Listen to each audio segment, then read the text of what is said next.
નમસ્તે ફ્રેન્ડ્સ. આપણે first BCom semester 1માં મેનેજમેન્ટનું જે પેપર આવે છે એમાં આપણે ક્લાઇમેક્સમાં છીએ અને આપણો જે ટૉપિક છે એનું નામ છે સત્તાની સોંપણી.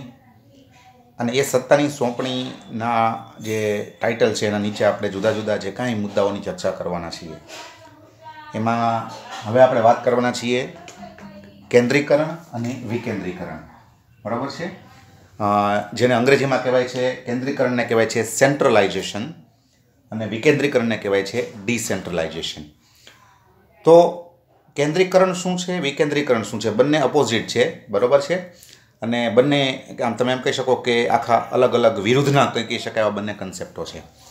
તો આપણે એની વાત કરશું કે કેન્દ્રીકરણ કોને કહેવાય, વિકેન્દ્રીકરણ કોને કહેવાય. તો આપણે એક નાનો એવો ચાર્ટ જેવો બનાવીએ અને આપણે આ જે કાંઈ મુદ્દો છે એને સમજવાનો પ્રયત્ન કરીએ. આપણો પ્રશ્ન છે સત્તાનું કેન્દ્રીકરણ અને વિકેન્દ્રીકરણ.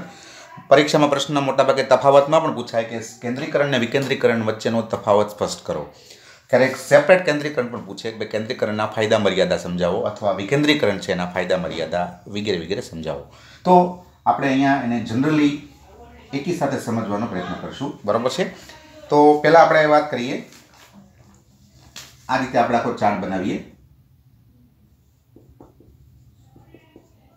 કેન્દ્રીકરણ અને વિકેન્દ્રીકરણ.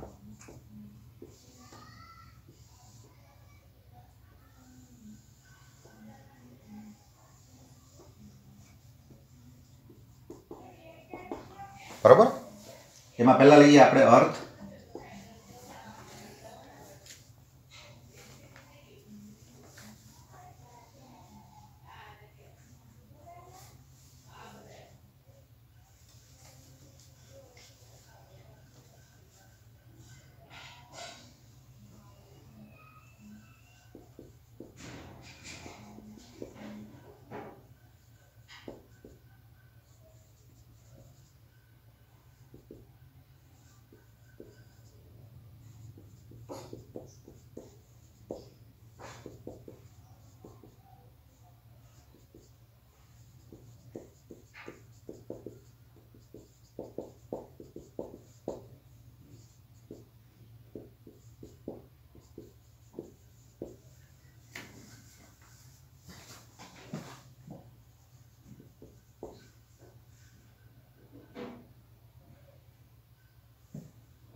જો પહેલાં આપણે અર્થના સંદર્ભમાં વાત કરીએ. કેન્દ્રીકરણ એટલે એક જ ઠેકાણે સત્તાનું થયેલું કેન્દ્રીકરણ. બરાબર છે. મોટે ભાગે ઘણા એવા ઓર્ગેનાઇઝેશન અથવા વ્યવસ્થાતંત્રો હોય છે કે જેમાં બધી સત્તા અથવા મોટાભાગની જે કંઈ સત્તાઓ છે એ ઉચ્ચ સપાટીએ કેન્દ્રિત થયેલી હોય છે. એટલે કે એના હાથમાં હોય છે. બધા નિર્ણયો ત્યાંથી જ થાય. બધી સત્તા એની પાસે.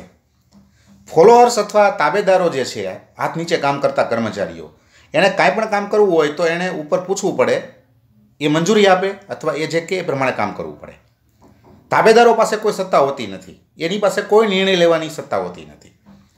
તો જ્યારે સત્તા એક વ્યક્તિ કે ઉચ્ચ સપાટીએ કેન્દ્રિત થયેલી હોય ત્યારે તેને કેન્દ્રીકરણ કહેવાય છે, જેને અંગ્રેજીમાં કહેવાય છે સેન્ટ્રલાઇઝેશન. આની માટેનો શબ્દ છે સેન્ટ્રલાઇઝેશન. બરાબર. કે એક જ વ્યક્તિના હાથમાં બધી સત્તા અથવા સંચાલન જે છે એમાં ઉચ્ચ સપાટીએ જ બધી સત્તા કેન્દ્રિત થઈ ગયેલી છે. એના હાથમાં જ બધી સત્તા છે. જેમ કે માર્કેટિંગ મેનેજર છે તો એને કાંઈ ધારો કે ડિસિઝન લેવો છે તો એ ડિસિઝન ન લઈ શકે. એણે ઉચ્ચ સપાટી છે એને પૂછવું પડે, એ જે પ્રમાણે સૂચવે એ પ્રમાણે એ ડિસિઝન લઈ શકે. પોતાની રીતે એને નિર્ણય લેવાની સત્તા હોતી નથી. ક્યાં? તો કે જ્યાં સેન્ટ્રલાઇઝેશન છે ત્યાં. બરાબર છે? તો એની સામે વિકેન્દ્રીકરણ છે એ એના કરતાં ઉલટું છે કે જ્યાં સત્તા છે એ તાબેદારોમાં વહેંચાયેલી હોય છે. ઉપરી અધિકારી છે એ બધા કાર્યો પોતે કરી શકતો નથી. બરાબર છે? એટલે એ શું કરે તો કે જુદા જુદા કાર્યોની સત્તા એ જુદા જુદા વ્યક્તિઓને સોંપી દે. જેમ કે મેં વાત કરી કે ઉચ્ચ સપાટી છે તો એવો વિચાર કરે કે ભાઈ આપણે બધું કામ આપણે કરવું, એના કરતાં આપણે જુદું જુદું કામ બધાને સોંપી દઈએ, સત્તા આપી દઈએ. તો માર્કેટિંગ મેનેજર છે એને માર્કેટિંગ વિભાગની સત્તા આપી દેવામાં આવે. ઉત્પાદન વિભાગ છે એની સત્તા ઉત્પાદન મેનેજરને સોંપી દેવામાં આવે. નાણાકીય વિભાગ છે એની સત્તા નાણાકીય મેનેજરને સોંપી દેવામાં આવે. કર્મચારી વિભાગ છે તો એની સત્તા કર્મચારી મેનેજરને સોંપી દેવામાં આવે. તો જ્યારે સત્તા તાબેદારોને આપવામાં આવે અથવા જ્યારે ઉપરી અધિકારી પોતાના તાબેદારને કાર્ય અંગેની સત્તા સોંપે છે ત્યારે એને સત્તાનું વિકેન્દ્રીકરણ કહેવાય છે. એને કહેવાય છે ડિસેન્ટ્રલાઇઝેશન. બરાબર છે?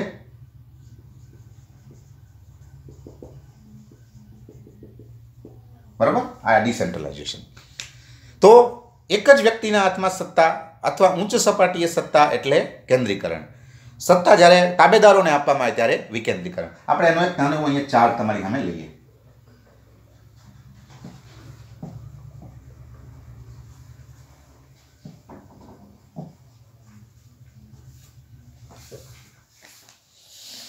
જો આ રીતે આ સંચાલક,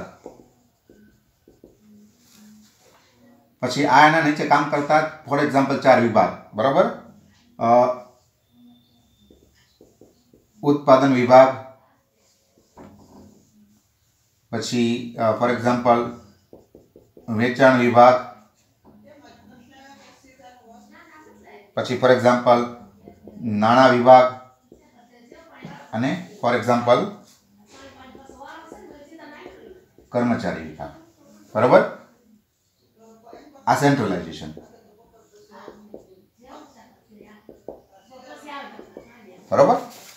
જો અહીંયા બધી સત્તા જે છે, બરાબર, એટલે કે આમ તમે કહી શકો કે ભાઈ 95% સત્તા આને હાથમાં અને 5% સત્તા આ લોકોના હાથમાં. બરાબર? જે સામાન્ય બાબતો છે બહુ એકદમ મામૂલી, તો એની માટેની 5% સત્તા એને આપી હોય. બાકી 95% સત્તા છે એ સંચાલકે અથવા ઉચ્ચ સપાટીએ પોતાની પાસે રાખેલી હોય. બરાબર? આમાં મોટા ભાગે 100% પણ હોઈ શકે. બરાબર? કે 100% સત્તા આની પાસે, આ લોકો પાસે, તો કે 0 સત્તા. બરાબર? હવે ઉત્પાદન વિભાગને કાંઈ છે તો એને આને પૂછવાનું. વેચાણ વિભાગ છે એને કાંઈ પોતે ડિસિઝન લેવો છે અથવા કાંઈ કામ કરવું છે તો કાંઈ આને પૂછવાનું. નાણાં વિભાગને કાંઈ કામ છે, કાંઈ નિર્ણય લેવાનો છે તો એને આને પૂછવાનું. કર્મચારી ધારો કે વિભાગ છે તો એને કાંઈ ડિસિઝન લેવો છે, કોઈ કાર્ય કરવું છે તો એને આને પૂછવાનું. તમે જોઈ શકો કે બધું અહીંયા કેન્દ્રિત થયેલું છે. બરાબર છે? That is called in simple language, in simple terminology, it is called a centralization. બરાબર? આ કેન્દ્રીકરણ છે. હવે આના કરતાં વિરુદ્ધની આપણે વાત કરીએ, વિકેન્દ્રીકરણ. બરાબર? જો એમાં આ રીતે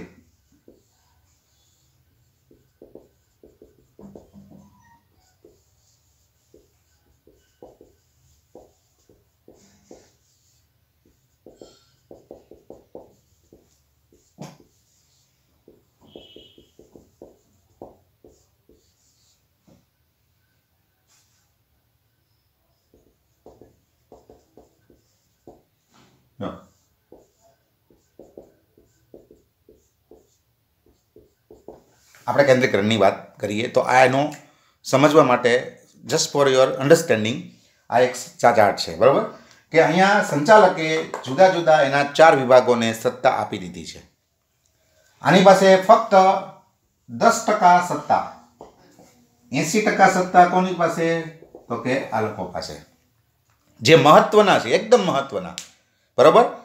જે ટોપ લેવલના છે એવા નિર્ણયો લેવાની સત્તા સંચાલકે પોતાની પાસે રાખેલી છે.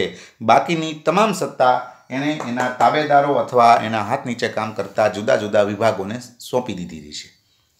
ઉત્પાદન વિભાગ એના પોતાના રૂટીન નિર્ણયો કરશે, અહીંયા જવાની જરૂર નથી. વેચાણ વિભાગ, નાણાં વિભાગ, કર્મચારી વિભાગ, દરેક વિભાગ પોતાના રૂટીન, પોતાના રોજના, પોતાના તમામ નિર્ણયો છે, 80% જે નિર્ણયો છે એ પોતે પોતાની રીતે લેશે. એની માટે એણે સંચાલક પાસે જવાની જરૂર નથી, કારણ કે સંચાલકે એને નિર્ણયો લેવાની સત્તા ઓલરેડી આપેલી છે. તો ધેટ ઇઝ કોલ્ડ, બરાબર, that is called A decentralisation. આ વિકેન્દ્રીકરણ છે. તો તમે આ રીતે એને ચાર્ટ દ્વારા યાદ રાખવાનો પ્રયત્ન કરી શકો, બરાબર છે. તો આ છે એના અર્થની વાત આપણે કરી, બરાબર છે. તો આ અર્થ છે. પછી વાત કરીએ આપણે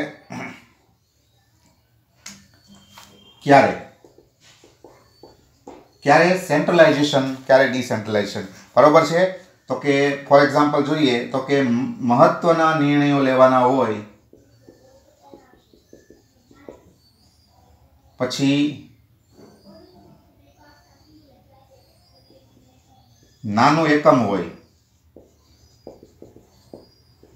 અને ત્રીજું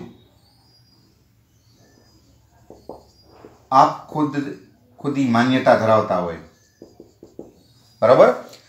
જ્યાં મહત્વના નિર્ણયો લેવાના હોય ત્યાં કેન્દ્રીકરણ છે એ હંમેશા જોવા મળે છે, કારણ કે કેન્દ્રીકરણ છે એમાં બધા નિર્ણયો ઉચ્ચ સપાટી દ્વારા લેવાતા હોય છે, મોટાભાગના નિર્ણયો, કારણ કે સત્તા એની પાસે જ હોય છે. તો જ્યાં જે એકમમાં મહત્વના નિર્ણયો લેવાના હોય, બરાબર, અથવા મહત્વના નિર્ણયોની સંખ્યા વધારે હોય ત્યાં કેન્દ્રીકરણ છે એ તમને જોવા મળે છે.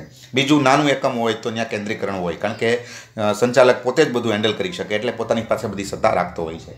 અને જે સંચાલકને આપ ખુદી માન્યતા હોય કે બધું મારી પાસે, મને બધા પૂછવા આવવાનું જ તે, હું જ આ એકમનો સર્વે સર્વા છું એટલે મારી પૂછા વગર કોઈ કામ કરવાનું જ નહીં, આવી જે માન્યતા ધરાવતો હોય એ સંચાલક હંમેશા કેન્દ્રીકરણ છે એ અપનાવતો હોય છે. તો આ એના મહત્વના કહી શકાય એવા મુદ્દાઓ છે, બરાબર છે. પછી વિશાળ એકમનું કદ હોય, બરાબર. એકમ વિશાળ હોય તો સ્વાભાવિક છે કે સંચાલન અથવા સંચાલક બધા નિર્ણયો કરી ન શકે, એટલે એને આપવા જ પડે ફરજિયાત. બહુ આખા દેશમાં બધી બ્રાન્ચો ફેલાયેલી હોય તો કંઈ એક જ વ્યક્તિ બધું કંઈ હેન્ડલ કરી શકે નહીં, તો એને પછી જુદા જુદા એરિયા વાઇઝ એને જુદા જુદા સંચાલકો જે હોય એના હાથ નીચે કામ કરતા એને સત્તાઓ સોંપી દેવી પડે, બરાબર છે. બીજું પ્રોત્સાહન આપવાની ઈચ્છા હોય, બરાબર. સંચાલકો છે એને પ્રોત્સાહન આપવાની ઈચ્છા હોય પોતાના તાબેદારોને કે એનામાં પણ એને પ્રોત્સાહન મળે, એ લોકો પણ નેતાગીરીનો વિકાસ થાય. જો આવી માન્યતા હોય તો પણ વિકેન્દ્રીકરણ અપનાવવામાં આવતું હોય છે.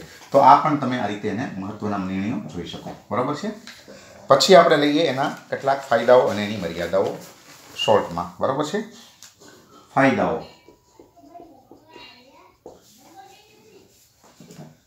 એના બે ફાયદા: ઝડપી નિર્ણયો લેવાય છે. કેન્દ્રીકરણ હોય એટલે એક જ વ્યક્તિ પાસે સત્તા હોય તો એ ફટાફટ નિર્ણયો લઈ શકે, બરાબર છે.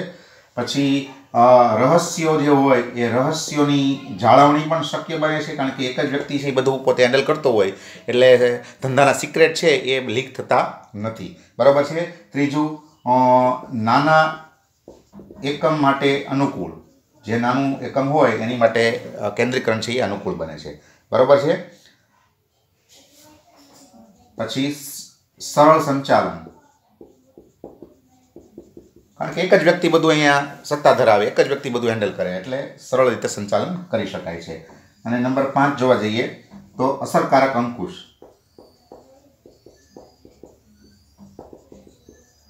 બરાબર. અસરકારક રીતે અંકુશ તમે રાખી શકો, કારણ કે બધું તમે એક જ વ્યક્તિના અથવા ઉચ્ચ સપાટીએ બધું કેન્દ્રિત થયેલું છે એટલે એને અંકુશ છે એ રાખી શકાય. પછી સરળ સંચાલન, કારણ કે એક જ વ્યક્તિ બધું હેન્ડલ કરે એટલે ફટાફટ નિર્ણયો લેવાય, ફટાફટ જેને કહી શકાય કામ થાય. નાનું એકમ હોય તો કેન્દ્રીકરણ છે એ અપનાવવું અનુકૂળ હોય છે. રહસ્યો જળવાય, જે સિક્રેટ્સ છે એ સિક્રેટ તમે જાળવી શકો, કારણ કે અહીંયા એક જ વ્યક્તિ છે એની પાસે બધા સિક્રેટ અથવા સત્તા છે. અને ઝડપી નિર્ણયો લઈ શકાય છે, બરાબર છે. આ એના ફાયદાઓ છે, બરાબર. એની સામે આમાં તો કે કર્મચારી જુસ્સો વધે, તાબેદારને જ્યારે સત્તા આપો તો એને જુસ્સો વધે કે એમ થાય જો ભાઈ મને પણ સત્તા આપી છે, એસાની લાગણી થાય, જુસ્સો વધે, બરાબર છે. પછી કર્મચારીઓની શક્તિ ખીલે, બરાબર, કારણ કે એ પણ પછી ડિસિઝન લે. ઓલામાં તો ડિસિઝન બધા ઊંચે સપાટી જ લે, તાબેદારને તો કંઈ ડિસિઝન લેવાનું જ ન હોય એટલે એનામાં ક્યારેક કોઈ ડેવલપ થાય જ નહીં, શક્તિ નેતાગીરી જ ન વિકસે. ત્યારે અહીંયા તો નેતાગીરીનો વિકાસ થાય, એક શક્તિ છે ડેવલપ થાય, એ પણ જેને કહી શકાય એ છે, બરાબર છે. અને ત્રીજો મહત્વનો એનો છે સંચાલકનો કાર્ય બોજ ઘટે, બરાબર. સંચાલકોએ બધું હેન્ડલ કરવાનું હોતું નથી, કારણ કે એને સત્તા આપી દીધી. ઓલામાં તમે આપણે ચાર્ટ જોયું તમે જોઈ શકો કે વિકેન્દ્રીકરણ છે તો એમાં ઉત્પાદન વિભાગનું સત્તા એને ઉત્પાદન વિભાગને આપી દીધી, પછી ઓલાની સત્તા આપણે વેચાણ વિભાગની સત્તા વેચાણ વિભાગને આપી દીધી. એટલે જે સંચાલક છે એને બધું માથે લઈને પછી ફરવાનું હોતું નથી. એને તો ખાલી 20% જે મહત્વના ઇમ્પોર્ટન્ટ નિર્ણયો એની પર ધ્યાન દેવાનું, બાકીનું છે એ બધું તાબેદારોને સોંપી દેવાનું. તો આ એના કેટલાક ફાયદાઓ તમે જોઈ શકો છો. બરાબર છે.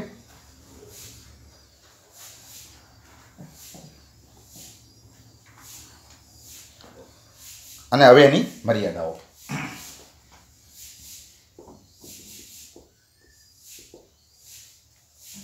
તો પહેલું વાત,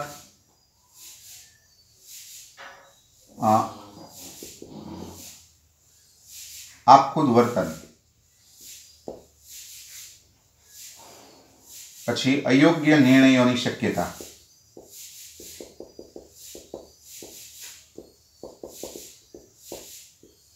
ત્રીજું કર્મચારી જુસ્સામાં ઘટાડો. જો આની મર્યાદાઓ છે. બરાબર. જ્યાં કેન્દ્રીકરણ હોય ત્યાં તમને આ પ્રકારના કેટલાક ગેરફાયદા પણ જોવા મળે. જેમ કે સંચાલક છે એની પાસે બધી સત્તા છે તો એ પછી એક પ્રકારે આપખુદ બની જાય, અને આપખુદ બની જાય એટલે કહેવાય ને કે એકદમ આમ પછી ગમે તેવું વર્તન કરે, અને કારણ કે બધી સત્તાની આ પાસે જ છે. બીજું કે એક જ વ્યક્તિ બધા નિર્ણયો કરતો હોય તો કાંઈ બધા નિર્ણયો છે એ સાચા થાય અથવા યોગ્ય થાય એવું બનતું નથી, કારણ કે બધી ક્ષમતા ન હોય. ધારો કે હું ઉચ્ચ સંચાલક છું તો મારી પાસે બધી સત્તા કે ક્ષમતા ન હોય. મારી પાસે માર્કેટિંગનું જ્ઞાન ધારો કે સારું છે પણ ઉત્પાદન વિભાગનું જ્ઞાન મારી પાસે એટલું સારું નથી, તો હું એના નિર્ણયો કદાચ લઉં, એના નિર્ણયો પણ હું જ લઉં તો કદાચ ખોટા પણ પડે. તો અયોગ્ય નિર્ણયો છે એની શક્યતા અહીંયા જોવા મળે છે. અને કર્મચારીનો જુસ્સો ઘટે છે, કારણ કે કર્મચારી અહીંયા કાંઈ કરવાનું રહેતું નથી. એને તો મશીનની જેમ ખાલી ઓર્ડર્સને ફોલો કરવાના છે. એને કોઈ સત્તા નથી એટલે એ કોઈ નિર્ણય લેતા નથી, અને નિર્ણય લેતા નથી એટલે એને કોઈ જાતનું જેને કહેવાય ને કે કામમાં ઇન્ટરેસ્ટ રહેતો નથી, એટલે એનો જુસ્સો આપોઆપ ઘટે છે. એ એની મર્યાદા છે. બરાબર. એની સામે અહીંયા પણ મર્યાદા છે. બરાબર. પેલો પર વહીવટી ખર્ચ વધે, પછી સંકલનમાં મુશ્કેલી,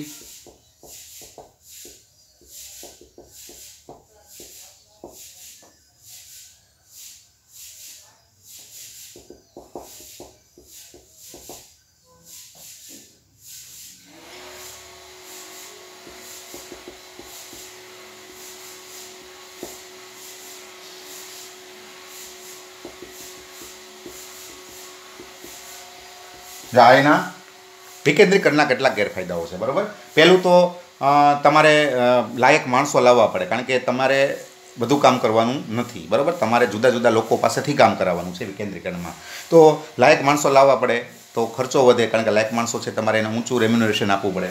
બીજું સંકલનમાં મુશ્કેલી પડે, કારણ કે તાબેદારો છે એને તમે સત્તા આપેલી છે, અમુક જે કાંઈ ધારો કે વિભાગ વાઇઝ અથવા કાર્ય વાઇઝ તમે એને સત્તા આપી દીધી છે, તો એ બધાનું પછી સંકલન કરવું એ પાછું અઘરું પડે.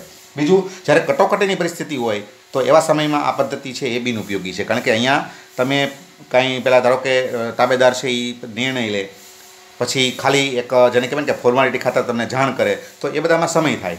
કટોકટીમાં સમય હોતો નથી. બરાબર છે. ફાસ્ટ બધું કરવાનું હોય છે, અને અંકુશ કઠિન બને છે, કારણ કે તમારે અહીંયા ઘણા બધા માણસો છે એમાં તમે સત્તા આપેલી છે, તો એ બધા ઉપર અંકુશ પછી રાખો that Bing A most difficult. તો આ એના કેટલાક મર્યાદાઓ છે. તો આ રીતે તમે એના ફાયદા મર્યાદા સમજાવી શકો. ઓકે. તો આ સાથે આપણે અહીંયા કેન્દ્રીકરણ વિકેન્દ્રીકરણ પૂરું કરીએ છીએ.